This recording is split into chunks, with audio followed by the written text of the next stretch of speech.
बंटवा दो पूरे शहर में मीठी खीर सूर्यवंशम वाली नहीं। नहीं।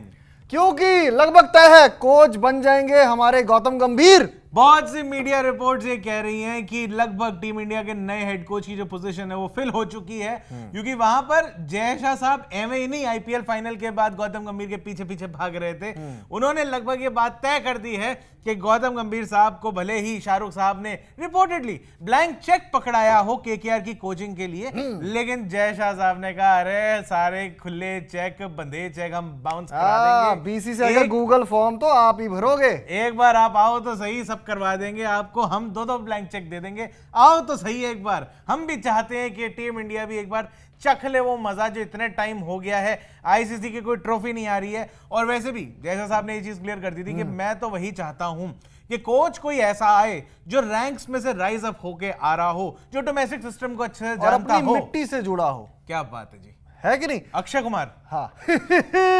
तो आज हम दोनों ना, हमारा मैथमेटिक्स कुछ ये सोच रहा है कि अगर T20 वर्ल्ड कप खत्म होते ही गंभीर ज्वाइन करते हैं तो आने वाले सीजन के लिए उनके लिए क्या मुश्किलें हो सकती हैं अगर वो इंडियन टीम के कोच बन जाते हैं। यार देखो, सबसे पहले तो यही समझ में आ रहा है कि अगर गौतम गंभीर साहब ये जो है टीम इंडिया के कोच अगर पक्का फॉर्मली बन जाते हैं तीनों फॉर्मेट्स में यहाँ पे वो स्प्लिट फॉर्मेट वाला हिसाब किताब चलता ही नहीं है, यहाँ कैप्टनसी भी उस तरीके से ज्यादातर चलती नहीं है। और अगर गौतम गंभीर साहब आ जाते हैं तो उनके सामने सबसे पहले बड़ी एक जो एड्रेस करनी होगी प्रॉब्लम वो होगी कि टीम में जो सारे प्लेयर्स हैं क्या वो उनकी सुनने वाले होंगे, और जो जितने सीनियर प्लेयर्स हैं उनके साथ उनका रिलेशनशिप कैसा होगा। For example Virat Kohli and Rohit Sharma, उनको कैसे डील करेंगे। हाँ, क्योंकि देखो आईपीएल में इक्का दुक्का मैच में जफ्फी पाली, हैंडशेक कर लिया, 5 मिनट बात कर ली, वो तो चलता है। हाँ, पर देखो होता है कि जब पति पत्नी एक छत के नीचे रहते हैं ना, तब पता लगता है एक दूसरे के बारे में। ये आप कहाँ मैरिज मुरिज में घुस गए एकदम। मैंने कहा मिसाल दे दें, थोड़ा मैच्योरिटी दिख जाती है। भाई साहब ये मिसाल नहीं, मिसाइल बन जानी है, आप समझ रहे हैं। तो देखिए गौतम गंभीर साहब के लिए एक्चुअली एक बड़ी प्रॉब्लम होगी कि चेयरमैन जो भी है सिलेक्टर के और सिलेक्शन कमेटी जब होगी, साथ में जब इनको आगे टीम चूज करनी होगी, क्योंकि इनिशियली पहले ये कहा जा रहा था कि T20 वर्ल्ड कप के लिए भी एक नई टीम पूरी की पूरी अनाउंस होगी और उसके अंदर सीनियर प्लेयर्स जो होंगे 2022 वर्ल्ड कप के बाद से ऐसा लग रहा था कि विराट कोहली और रोहित शर्मा इस तरीके के जो सीनियर प्लेयर्स हैं इनको बाहर किया जाएगा, एक नई यंग टीम बनाई जाएगी और वो लोग बाकी फॉर्मेट्स खेलेंगे। लेकिन अब उनको ले लिया गया T20 वर्ल्ड कप के लिए, इसका रिजल्ट कैसा होगा ये तो आने वाले टाइम में पता चलेगा। लेकिन आगे जो आने वाले ट्रॉफीज हैं उसके हिसाब से जब वो गौतम गंभीर साहब अपनी ट्रेनिंग शुरू करेंगे तब विराट कोहली और रोहित शर्मा जैसे लोगों का फ्यूचर क्या होगा, क्या गौतम गंभीर उसी सेम पेज पे होंगे कि मुझे ये लड़के चाहिए क्योंकि ये सीनियर हैं, एक्सपीरियंस वाले हैं, फॉर्म अच्छी चल रही है, तो क्या उनको सिर्फ इस बेसिस पे बाहर करेंगे वो, और जो मर्जी रिजल्ट। क्योंकि गौतम गंभीर साहब खुद भी बड़े मतलब दूध के जले हैं उस तरीके से कि भाई वो कहते रहे हैं कि जब मैंने अच्छा करा तब मेरे को उसी टाइम पे बाहर कर दिया था, वरना ऐसे तो कभी नहीं होता है कि आप सिर्फ इस बेसिस पे बाहर निकाल दो कि जी एज ज्यादा हो गई है। तो अगर वो खुद भी इस तरीके से जो भी रिजल्ट रहेगा T20 वर्ल्ड कप का टचवुड हम जीतेंगे और उसके बाद भी जैसे 2007 वर्ल्ड कप T20 खेला था, एकदम यंग टीम थी हमारी और वही डिसीजन लिया गया था कि हम पूरी यंग टीम लेके जाएंगे। क्या 2020 फॉर्मेट में नहीं, एक्चुअली वो भी इतनी यंग टीम नहीं थी, उसमें थोड़े बहुत वो थे, मतलब आप कह सकते हो मीडियम लेवल पे जो आते हैं ना एक्सपीरियंस वाले, सब लोग थे कि हरभजन है, सहवाग हैं, धोनी उस टाइम पे नए थे, तब यंग थे ना,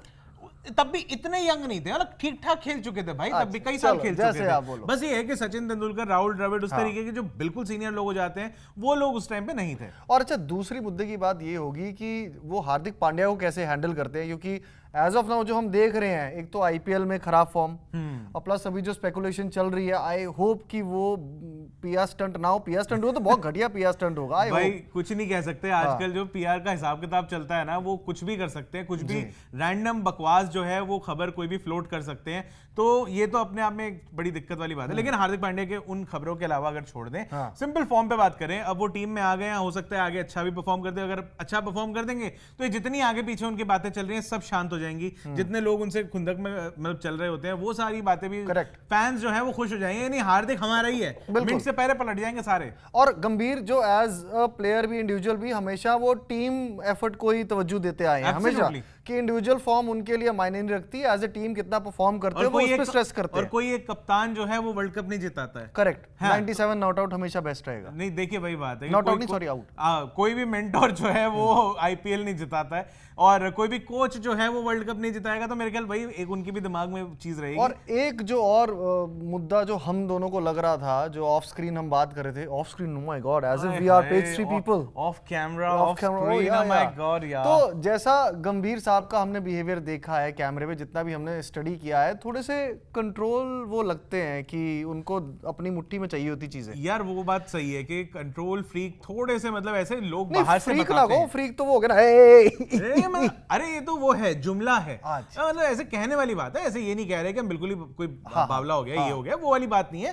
कि उनको चीजें जो है अपने हिसाब से चाहिए होती है। कि वो जो शाहरुख खान साहब का डायलॉग था ना, इस टीम में सिर्फ एक ही गुंडा रह सकता है, वो और तुम वो है। मैं हूं, हाँ। तो वहां पे भी वो कोच साहब थे, शाहरुख साहब। हाँ। अब शाहरुख साहब इसीलिए शायद गंभीर साहब को भी इतना पसंद करते हैं, भाई सेम पेज Same पे vibe है ना। हाँ, तो वो वाली चीज है। तो गंभीर साहब का भी थोड़ा यही है। तो कहीं ये ना हो कि बहुत थिन लाइन हो जाएगी कि आप ग्रेग चैपल मोड की तरफ तो नहीं चले जाएंगे अगर ये हुआ। अगर ये हुआ तो बड़ा मतलब विनाशकारी हो जाएगा जी टीम इंडिया के लिए, जैसा तब हुआ था। और जब उनको हटाया गया था उसके बाद ही 2007 का वो T20 वर्ल्ड कप जो है आया था, क्योंकि लालचंद राजपूत उस टाइम पे जो टीम मैनेजर की तरह गए थे, और काफी लाल हो गए थे इस और खबरों के बाद। असिस्टेंट कोच टाइप की एक पोजीशन लेके गए थे। और साथ में उस टाइम पे खैर वो भी थे, आपके रॉबिन सिंह भी थे, आपके क्या नाम है वो फास्ट बॉलर, वेंकटेश प्रसाद। वेंकटेश प्रसाद साहब जो उस टाइम पे बॉलिंग कोच थे, सब बढ़िया चल रहा था। तो सब ऐसे लोग गए थे। लेकिन यहाँ पर अभी अगर गौतम गंभीर साहब होंगे, अपनी टीम भी वो लेके आएंगे मेरे ख्याल से, अपने हिसाब से कुछ लोग बनाएंगे।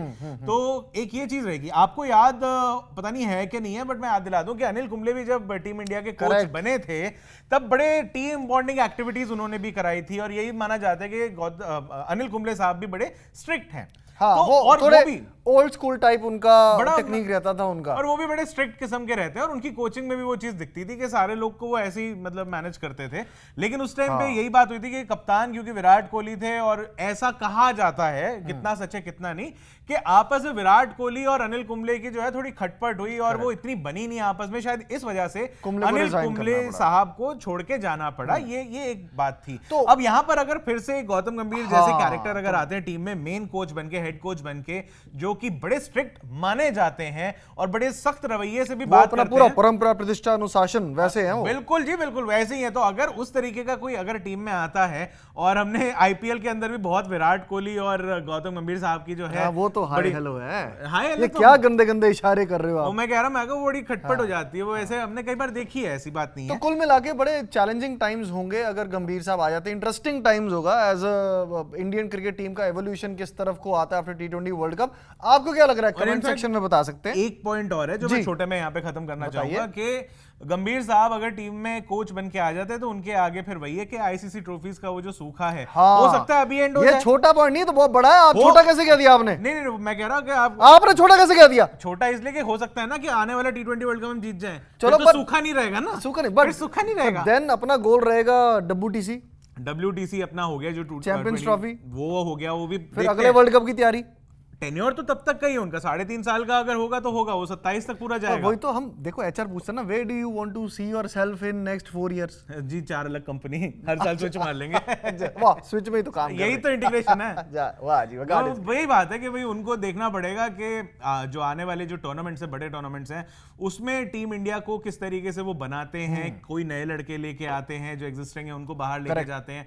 श्रेयस अय्यर उनके कप्तान थे भाई, आईपीएल जिता के लाए, उनकी वापसी हो सकती है। बीसीसीआई जो है उनको मतलब बहुत ही ज्यादा एक मतलब वो क्या बोलते हैं, वो दरकिनार कर दिया। बिल्कुल जी बिल्कुल, उनको साइड करके रख दिया था ईशान किशन और श्रेयस अय्यर को। ईशान किशन का मैं कुछ कह नहीं सकता, लेकिन श्रेयस अय्यर का अब क्योंकि वो जय शाह साहब भी बैठ के अपना ट्रॉफी वॉफी पकड़ा रहे थे, सब कर रहे थे, मेरे ख्याल से वो बातचीत हो गई होगी। अगर तो कोई आपस में कोई कोल्ड वाइब चल रही होगी, अरे वही है कि ठीक हो गया होगा। होता ना, बेटे को डांट दिया, और बेटे घर से बाहर चला गया, और अब जलेबी अगर खा रहा है, पापा आते, अरे चल ना, कुछ नहीं होता, आजा घर, जलेबी बनाई मम्मी ने घर पे भी, जलेबी। तो वो वाली चीज अगर है तो श्रेयस अय्यर के साथ शायद ये हो जाए कि उनको भी टीम में वापस मौका मिल जाए, कि गौतम गंभीर साहब उनको पसंद करते हैं। आप ये भी याद कीजिए कि आईपीएल में जब एक बारी दिल्ली की टीम में जब गौतम गंभीर गए थे, और जब उन्होंने अपनी कप्तानी में 5-6 मैच लगातार वो हार गए थे, और उसके बाद उन्होंने कैप्टेंसी से भी रिजाइन कर दिया, उसके बाद श्रेयस अय्यर को भी, तब भी कैप्टन श्रेयस अय्यर को ही बनाया और था, उसके बाद अच्छा अपने पैसे भी वापस कर दिए थे 3 करोड़। हाँ, 1 मिनट में सब समाप्त करता हूँ ये। उसके बाद अय्यर के बाद जब अय्यर इंजर्ड हुए, पंत को कैप्टन बनाया गया, ठीक है, फिर इन्होंने पंत के साथ कंटिन्यू किया। अय्यर कहते भाई ये तो मेरी ईगो के खिलाफ है, अच्छा, मैं जा रहा हूँ। अच्छा, उन्होंने कहा भी कि जितनी सबसे हाईएस्ट रिटेंशन मनी होती है हम आपको दे देंगे, ठीक है। कहता नहीं, अब नहीं, अब तो अच्छा चलता हूँ, दुआओं में याद रखना। तो अय्यर और गंभीर का भी एक लेवल का माइंडसेट है। ये बात भी सही है। ईगो तो हो सकता है फिर आपको, अरे वाह बड़े गंदे गंदे इशारे करते हैं आप अच्छे से, लेकिन ये सारी बातें अब दिमाग में आने लगती हैं क्योंकि ये कहा जा रहा है कि शायद ये डील पक्की हो गई है बीसीसीआई और गौतम गंभीर साहब के नाम के बीच में, कि हो सकता है गौतम गंभीर साहब टीम इंडिया के नए कोच आपको दिखाई पड़े। इसकी शायद अनाउंसमेंट कुछ दिन में देखने को मिल बिल्कुल। और आपको क्या लग रहा है जब गंभीर कोच बनेंगे नहीं उनके भी सामने, मैं कह रहा हूं नहीं भी अगर हुई तो फिर कोई भी और हाँ, अच्छा बनेगा, कोई और बंदा होगा आने जिसके वाले बारे में टाइम हम में कुछ और बातें कर लेंगे। इंडियन टीम के लिए चैलेंजेस क्या होंगे, जो भी कोच आएगा कमेंट सेक्शन में बता सकते हैं, क्योंकि आप भी एक्सपर्ट है, हम तो एक्सपर्ट बनते ही हैं। और क्या गौतम गंभीर होंगे टीम इंडिया के हेड कोच के लिए राइट चॉइस? बेबी आहा, नीचे अच्छा ओके, नहीं मैं कह रहा नीचे कमेंट्स में। मेरा नाम है रमित, मैं हूं अभिषेक, देखते रहिए स्विच।